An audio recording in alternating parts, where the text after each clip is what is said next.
1957년 6월 29일 어선 진화모가 부산항 제1부도를 빠져나간다. 한국 최초의 원양어업이 시작된 순간이다. 그 후 수출 1억 달러를 달성하기까지 원양산업은 대한민국 경제를 지탱해준 버팀목이었다. 단 1달러도 우리한테는 굉장히 아쉬운 상황이에요. 그러다 보니까 참치잡이를 한다는 것 자체는 애국입니다. 그 자체가.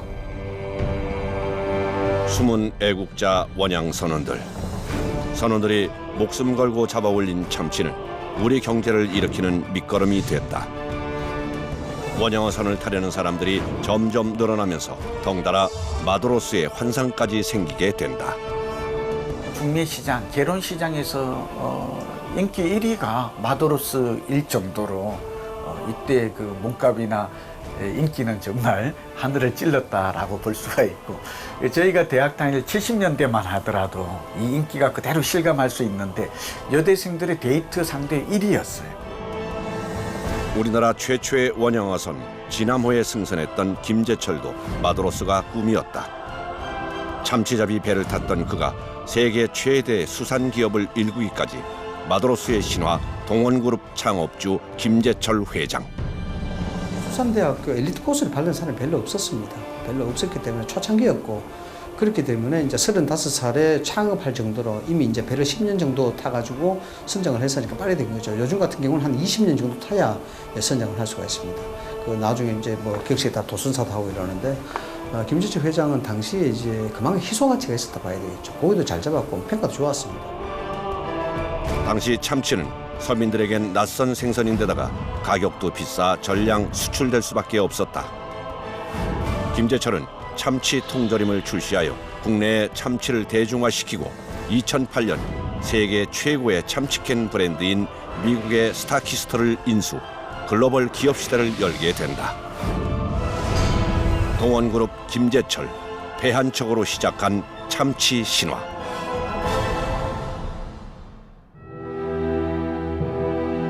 (1957년 6월 29일) 부산항 1부도. 그날따라 백호동 소리가 우렁차게 울려 퍼지고 있었다. 태평양을 향한 백호동 소리는 한국 원양어업의 개막을 알리는 신호였다. 당시 이승만 대통령이 남쪽으로 향하라는 뜻을 담아 붙여준 이름 진화모. 진화모는 부산항을 출발해 첫 시험 조업을 무사히 마쳤고 본격적으로 먼 바다에 나가 조업할 때만을 기다리고 있었다. 아시아 여러 연안국 중에서 우리나라가 가장 원양업이 낙후된 나라예요. 그러니까 아무것도 없어요. 사실 진화모라는 배를 이게 미국서 원조로 주지 않았으면 우리나라 원양업은 또 그보다 훨씬 더 늦게 시작했을 수도 있어요. 그만큼 그야말로 제로 베이스입니다. 원양업의 성공을 감히 그 누구도 장담할 수 없었던 상황 속에서 미지의 남태평양으로 출항한 진화모. 당시 바다를 개척하는 꿈에 사로잡혀 있었던 김제철은 우리나라 최초의 원양어선인 진화모의 실습 항해사를 자청한다. 간청 끝에 진화모에 승선하게 된 김제철. 대학 졸업 후 안정된 미래를 버리고 사나운 파도에 몸을 실은 것이다. 끝내 서약서까지 씁니다. 월급 안 받겠습니다.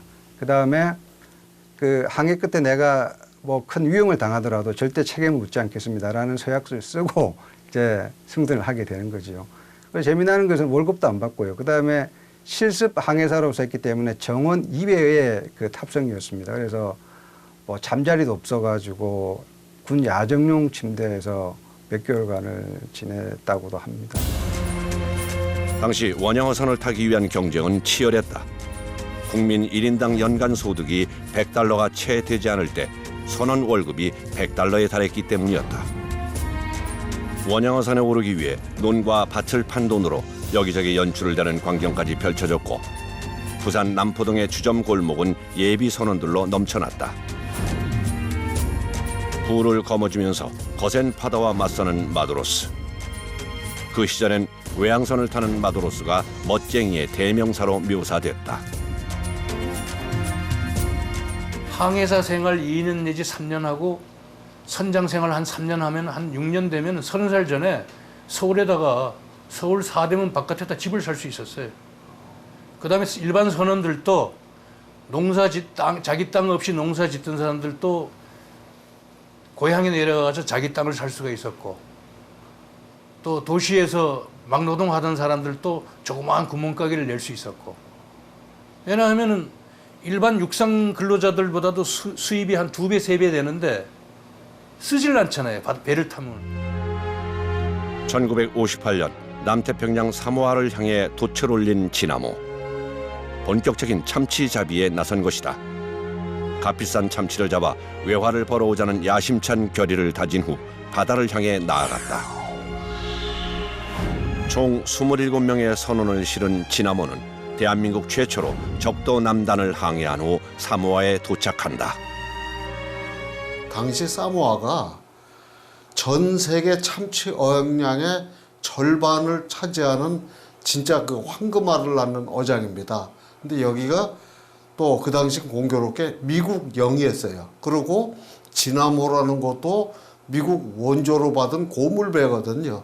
그러다 보니까 미국의 가이드 하에서 글로 이제 가기 시작을 했는데, 진아모의 참치잡이는 악전고투의 연속이었다. 배를 탄 선원들 중에 원양어업을 경험한 사람이 아무도 없다는 것을 간과했던 것이다. 게다가 참치라는 생선을 잡아본 사람도 구경조차 해본 사람도 없었다. 뿐만 아니라 당시 사모아 해역을 주름잡고 있던 일본 원양어선단의 텃세는 나날이 심해져 갔다. 자신들의 동무대를 갑작스레 침범한 한국의 작은 배가 눈엣가시였던 것이다. 어장 정보나 물자 교류가 파악이 안 돼 더 막막하기만 한 상황. 당시 이제 원양어업이라는 게 우리나라는 처음이고, 그러다 보니까 세계 바다에는 온갖 희귀한 종류의 어종 자원들이 많잖아요. 그러니까 공부를 해야죠. 그 고기 생김이라든지 칼로리라든지 습성이라든지 이런 거 파악하기 위해서 일본에서 뭐 어류도감 사다가 혼자 이제 주경야독을 했고, 선장과 선원들이 합심해 치열하게 노력한 결과 실제 조업기간 15일 동안 모두 10톤의 어획고를 올릴 수 있었다. 진아모의 첫 시험 조업 성공은 대한민국의 자랑거리가 되기에 충분했다. 하지만 고기를 잡았다 하더라도 참치를 본 사람이 없었기에 참치인지 아닌지 구분할 수조차 없다는 게 문제였다. 진아모의 시험 조업 당시 새치를 잡은 적이 있었다. 선원들은 새치를 참치로 착각해 환호했고 180cm에 이르는 엄청난 크기의 새치는 이승만 대통령에게 보내진다. 이승만 대통령은 자신의 키를 훌쩍 넘는 크기의 참치를 직접 만져보고 기념 촬영까지 하면서 대견스러워했다고 한다. 영부인 프란체스카 여사가 참치를 토막내 나눠주며 자랑했지만 알고 보면 새치였던 것이다. 우리도 옛날에, 저도 옛날에 그 참치가 이거 먹는지 안 먹는지 모르고 버렸습니다.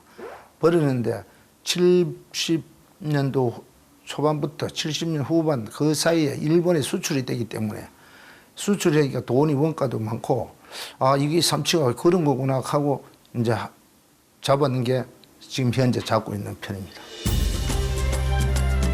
김재철은 부산 수산대학 출신. 진아모에서 원양어업과 관련된 이론과 지식을 겸비한 유일한 선원이었다. 김재철은 외국 어류도감을 빌려 잡은 어종과 비교해가며 돈이 되는 어종만을 골라냈다. 선진국의 어법까지 끊임없이 공부하면서 어황이 좋거나 나쁠 때 배에서 일어나는 크고 작은 사고를 매일 일기에 기록한 김재철. 배에서 일어나는 모든 일들을 분석하면서 그는 자신만의 노하우를 쌓아가기 시작한다. 선장이 고기를 잘 잡기 위해서는 자기의 노하우가 있어야 되고, 노하우를 생각한다면 옛날에는 장비가 안 좋았기 때문에 선장님이 항상 원래 내가 매를 며칠 날에 어디서 고기를 많이 잡았더라 일기를 쓰듯이 쭉 써내려 가갖고 그 다음 해에는 항상 고기는 그 길로 지나가니까. 진아모는 1년 3개월 만에 100톤이 넘는 참치를 잡게 되고 진아모의 신화는 국내에 삽시간에 퍼진다. 참치 원양은 당시 국가의 최우선 수출 산업이 되어 전폭적인 지지를 받기에 이른다. 1968년엔 박정희 대통령이 남태평양 사모아를 직접 방문해 원양 선원들을 격려하기도 했다.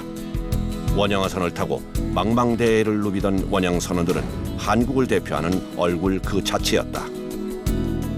서독에 보내는 뭐 간부나 간호사, 그 다음에 또 월남전의 또 특수, 그런 것보다도 더 부가가치가 높은 것이 바로 원형 산업이었어요. 그래서 그 정책적인 차관이라든가 이런 정부의 아주 대대적인 지원을 해줘가지고 60년도 초반기에 우리 기술로 선박을 만들어서 내보내기 시작했던 거예요.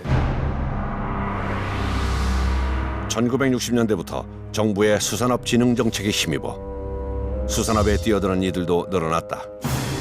전체 수출의 5%를 차지할 만큼 수산업의 위상이 높아졌고 원양어업이 나날이 새 역사를 쓰는 가운데 실습 항해사로 배에 탄 지 3년 만에 김제철은 진화모 2호의 선장이 된다. 27살의 최연소 선장, 파격적인 승진의 이유는 무엇일까? 다른 배보다 빨리 만선을 기록한 것에 대한 보상이었다. 그때부터 김제철은 국내외 원양어업계에서 참치 잘 잡는 선장 캡틴 김으로 소문나면서 유명세를 타기 시작한다. 기록을 보면 항상 58년도부터 조그만 낡은 배를 가지고 이게 들어올 때마다 가득가득 만선으로 해오니까 그때 사모아에는 일본 어선 각종 나라의 어선들이 다 결집되어 있는 상태였거든요. 일종의 참치 전진 기지였기 때문에 거기다 자연스럽게 그 김제철 회장에 대한 명성, 신뢰 이런 것들이 다 이렇게 쌓여가게 됐던 게 되겠죠. 참치 전진 기지에서 김제철이 이름을 날린 1963년 사모아 섬에 큰 공장 하나가 들어선다. 세계 최고 참치 브랜드이자 미국 가공 참치 시장 점유율 1위를 자랑하는 스타키스트가 세계에서 가장 큰 참치 통조림 공장을 세운 것이다. 김제철은 참치 통조림이 대량 생산되는 걸 보면서 신선한 충격을 받는다. 당시 국내에서는 낯선 생선이었던 참치가 서구에선 통조림으로 이미 대중화되었던 것이다. 참치 통조림 공장을 세워요. 그래서 1963년에 공장을 이제 준공을 하고 본격 가동을 하는데 이때 처음으로 제공된 참치 원료가 진화모에서 이제 그 납품한 거예요. 그 이제 그 당시 이제 김제철 이제 선장이 직접 이제 갖다 줬죠. 마침 그때 주변에서 김제철에게 독립을 권유하기 시작한다. 원양어업 초창기부터 바다를 누비며 현장에서 닦아온 어로 기술과 통솔 능력, 거기에 해박한 지식까지 삼박자가 딱 맞았기 때문이었다. 운도 따라주는 듯했다. 마침 일본에서 횟감용 고급 참치회 수요가 급증하면서 많이 잡기만 하면 수출할 수 있는 좋은 여건이 만들어졌던 것이다. 결국 그는 1969년 자본금 1,000만 원, 직원 3명과 함께 동원 산업을 창업한다. 쇼도프라는 그 일본 금융업체한테 제가 이제 기획을 하니까 약 37만 불을 빌렸어요. 그 당시 돈으로. 37만 불. 어마어마한 돈이죠. 이걸 이제 빌려가지고 동원 31호, 동원 33호를 만들었는데 그게 이제 정상회 외화 결제 방식이라는 것이죠. 의족장을 풍부했기 때문에 배를 사줄 때 이 돈을 갚는 것은 고기를 잡아서 갚아라. 이게 굉장히 획기적인 그런 결제 방식이죠.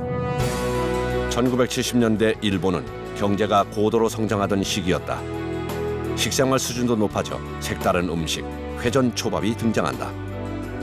일본에서 참치는 단연 최고의 인기를 누리는 어종이었고 생선회로 팔기 위해서 신선도 유지는 필수였다.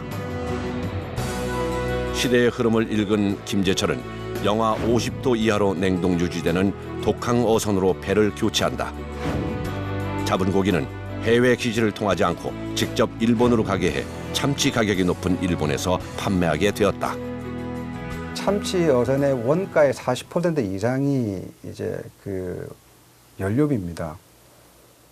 근데 73년도에 1차 오일 쇼크가 발생하면서 1배럴당 2, 3달러 하던 것이 13달러, 14달러로 이렇게 치솟았거든요. 그러니까 당연히 그러면 타격을 받을 수밖에 없죠. 그래서 그때 김재철 회장이 이제 기업가 정신이 발휘되는데 가장 수요가 많은 쪽은 일본이었거든요.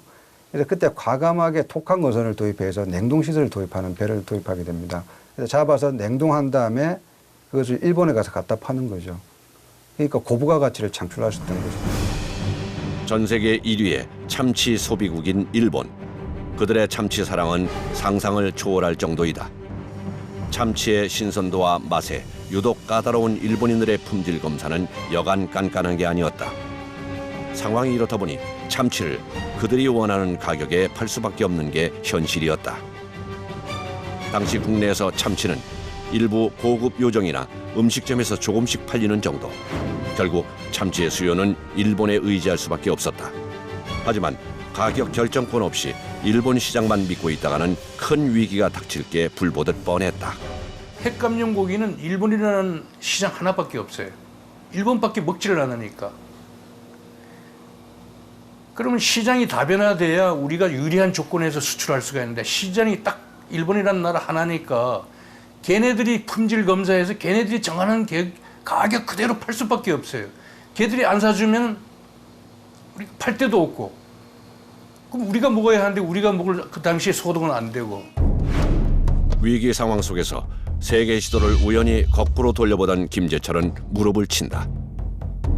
대륙 끝에 있는 작은 반도가 아니라 유라시아 대륙을 발판으로 우뚝 선 나라 대한민국. 순간 새로운 해상무역의 모델이 번쩍 떠오른 김재철. 세계에서 가장 큰 참치 통조림 공장 스타키스트. 거기에 해답이 있었다. 일본 시장이 아닌 미국과 유럽 전역에 납품할 수 있는 통조림을 만든다면 승산이 있어 보였다. 횟감용이 아닌 통조림용으로 참치를 납품하기 시작한 김재철. 그러나 문제는 미국에서 정한 통조림용 참치 염분의 기준이었다. 그 어획물을 팔러 미국 통조림 공장에 왔는데 그 당시에 제가 그 통조림 공장에 근무를 했댔어요.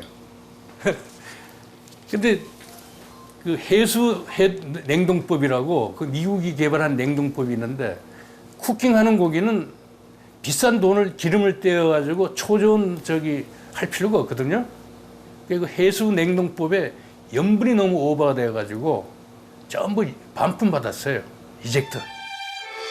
어쩔 수 없이 참치를 가득 실은 동원산업의 배는 사모아에서 뱃머리를 돌리게 된다. 불안함에 속이 타들어가기 시작한 그때 불현듯 하버드대 최고 경영자 코스에서 배웠던 내용이 떠올랐다.